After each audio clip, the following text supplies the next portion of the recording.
Ona görə bəzi yerdə pasientlər əməliyyat olur, gəlir həkim tam olmayıbdır. Çünki çöl tərəfdə, çünki bunu bir mütəxəssis etmir, amma Allahdan qorxur yəni heç olmasa o tərəf dərinə getmir.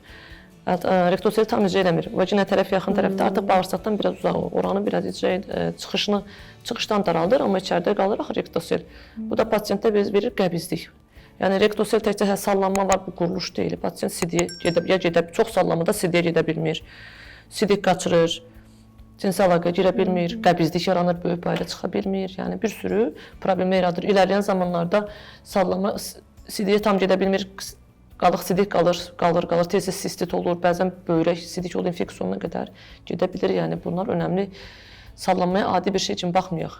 Həm sosial həyatları, həm cinsel həyatları, həm sağlıqları, hamısı risk altına alınır. Ona görə bir an öncə əgər pasiyent bağlanır psixoloji sağlamlığa bir yerdən sonra da çox böyük diskomfortlar yaradan əməllərdir bunlar hamısı. Pasiyentlər gəlir, mən belə məəttəl qalıram.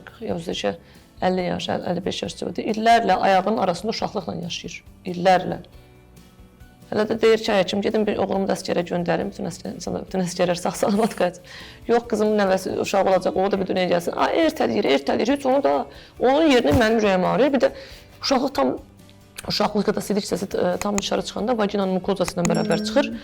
Düşünün, diliniz sürəkli çöldədir, onları belə başa salıram. Nə olacaq o dil? Quruyacaq. Orada başlayır qurumalar gedir, son mərhələlər deyirəm, tam sallanma. Başlayır qanamalar, çatlar, hər şey. Yəni düşünün, sizin diliniz sürəkli çöldədir deyirəm, bu necə olur? Diliniz çöldə saxlasa necə olur?